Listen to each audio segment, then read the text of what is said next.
All right, so let's dive into Italian carnivals. Have you ever wondered how these centuries-old celebrations stay so vibrant? Oh, yeah. You're not alone. We had the same question, so we did a deep dive into a decree from the Italian Ministry of Culture Oh, wow. to see how they fund these amazing events. It's really quite fascinating. You see, the Italian government takes their cultural heritage seriously, and these carnivals are a big part of that. They have a whole system to make sure the money is going where it's most needed, ensuring the most authentic celebrations get the support they deserve. So it's not just throwing confetti and hoping for the best. There's a method to the madness. Definitely. This decree lays out how they evaluate and distribute funding. And it's surprisingly detailed. Think of it like a points-based system, almost like a competition to see which carnival best embodies the spirit and tradition of this cultural phenomenon. Okay, now I'm really intrigued. So how do they judge these carnivals? What are they looking for? Well, first off, they categorize the carnivals based on their historical significance. They call it storicità. You've got the granddaddies, over 600 years old, then the 500 to 599-year-olds, and then the youngsters, those between 25 and 499 years old. So does that mean the older the carnival, the more money it gets? What about a brand new celebration? Do they even stand a chance? Age definitely plays a role, but it's not the only factor. Every carnival, regardless of its age, needs to score at least 61 points out of 100 to be eligible for funding. Okay, so it's not just about age. There's got to be more to it. What kind of things are they actually scoring on? That's where a special commission comes in. They call it Carnevali Storici, and it's made up of experts from all different fields related to carnival. Historians, art critics, even costume designers. They're the ones who really dive deep into the details. I bet being on that commission is a dream job, getting to experience all these incredible carnivals firsthand. But I imagine there's a lot of pressure, too, to make sure the money goes to the carnivals that truly deserve it. Absolutely. And the decree actually highlights how the commission considers things like artistic quality and the scale of the celebrations when determining the funding. So if a carnival is really big Hmm. and has incredible costumes and performances, they're more likely to get a bigger chunk of the funding. Exactly. For example, the Carnival of Fano, which is over 600 years old, received 49,661,90. But then you have the Carnival of Viareggio, known for its elaborate and massive floats, which received $62,545 in Fort C. Ah, that makes sense. So Yeah. size and spectacle do matter. But what about smaller, more local carnivals? Did they even get a look in? Well, the decree specifically mentions the Carnival of Mezzuccio, which received 12,000 euros. This suggests that while scale might influence funding, it doesn't completely exclude smaller events that might be rich in tradition and local flavor. That's reassuring. It would be a shame if only the big, flashy carnivals got all the support. Yeah. But what happens to the ones that don't score high enough? Hmm. Do they just miss out in time? Not necessarily. This decree applies to funding for this particular year. The good news is that the Ministry of Culture can reevaluate and potentially grant funding in the future. And get this, There's a catch. you could say that. The ministry can also revoke funding if they find any irregularities. So even if a carnival gets the money, they have to keep their noses clean and Yeah. play by the rules. Exactly. It's all about accountability and making sure the funding is used responsibly to preserve these incredible traditions. It's really fascinating to see how the Italian government is working to ensure these celebrations continue to thrive. It definitely sounds like a well-oiled machine. Hmm. You mentioned earlier how these carnivals are categorized by their historical significance, but what does that actually mean? What makes a carnival historically important?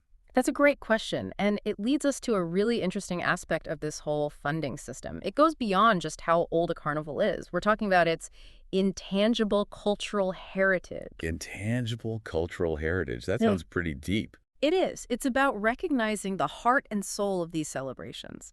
Think of the customs, the music, the stories passed down through generations. It's the spirit of the carnival, the things you can't necessarily touch but feel deeply. So it's not just about preserving the costumes and masks. It's about keeping those traditions and that sense of community alive. Exactly. And the Italian government recognizes that this intangible heritage is just as important as the physical spectacle. It's about understanding what these carnivals mean to the people, their history, and their identity. It's amazing to think that these carnivals have been going on for centuries.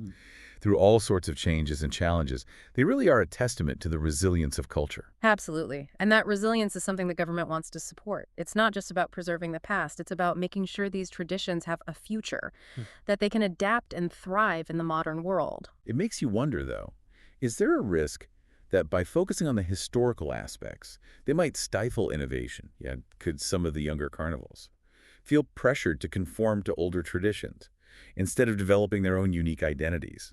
That's a really insightful point, and it's a tension that exists in any cultural preservation effort. But I think the Commission is aware of that. Remember, they're looking for artistic quality and innovation, not just historical accuracy. That makes sense. So it's about finding that sweet spot between honoring the past Yeah.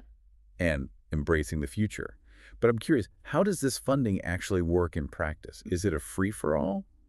Or is there a system to how the money is distributed? There's definitely a system. The decree outlines a method of proportional distribution. They take the total funding pool of $3 million and divide it up among the three historical categories we talked about earlier. So even though the older carnivals might have an advantage in the scoring, the younger ones aren't completely left out in the cold. Exactly. The idea is to create a balance, giving carnivals of all ages a chance to receive support. And get this, if there's any leftover money in a specific category. Leftover money, does that ever happen? Don't all carnivals need funding?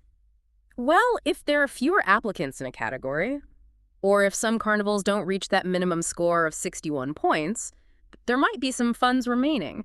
And instead of just letting it sit there, They give it to the high achievers. precisely, the remaining funds are redistributed among the carnivals that did qualify in that specific category. It's like a bonus for exceeding expectations and truly embodying the spirit of their category. Smart. It keeps everyone on their toes striving for excellence. It's like a financial incentive to push the boundaries of creativity and tradition. Yeah. But all this talk about funding and scores makes me wonder, is there any room for failure in this system? What happens if a carnival receives funding but doesn't use it properly? That's where the accountability comes in. The decree is very clear that the Ministry of Culture has the right to conduct audits and investigations. So it's not just a hand over the cash and good luck situation. There's actual oversight involved. Absolutely. They want to make sure the money is being used for its intended purpose, to support the carnival and its cultural significance. And if they find any irregularities, they can revoke the funding and even demand reimbursement. Wow, that's serious. It shows they're really committed to preserving the integrity of these celebrations and making sure the funds are used responsibly. It really highlights the partnership between the government and the carnival organizers. It's like they're saying, we trust you to uphold these traditions and use this money wisely to ensure they continue to thrive. This whole deep dive has been eye-opening. It's fascinating to see how much thought and structure goes into supporting something as seemingly spontaneous and joyful as a carnival.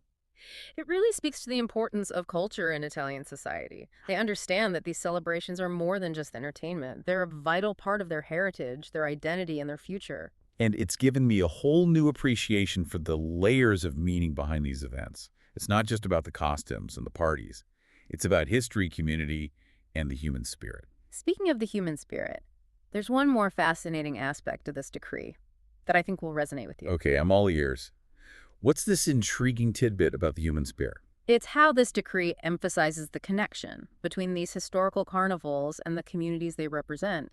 It actually encourages them to involve local artisans and schools in the preparations. Ah, that's so cool. So it's not just about funding the big showy spectacle. It's about supporting the people who keep those traditions alive.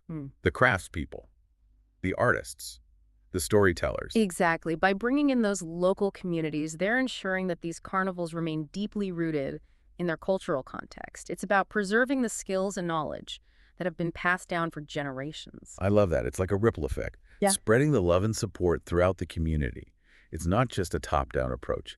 It's about fostering a sense of ownership and participation at the grassroots level. And I think that's a key part of what makes these Italian carnivals so special. They're not just performances for tourists. They're living expressions of community identity, Yeah. bringing people together and strengthening those social bonds. It makes you wonder what would happen if other countries adopted a similar approach to supporting their cultural traditions.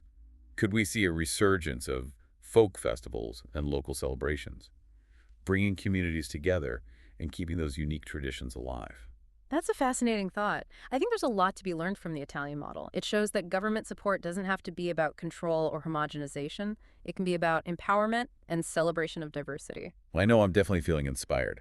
This deep dive has been a whirlwind of information and insights. We've gone from scoring systems and funding allocations to the heart and soul of these incredible celebrations. It's been a journey through history, artistry, community, and even a bit of government bureaucracy, all intertwined in this vibrant tapestry of Italian culture. And you know what? It's left me thinking about all the amazing cultural traditions we have right here in our own communities. Maybe it's time to do a little deep dive of our own.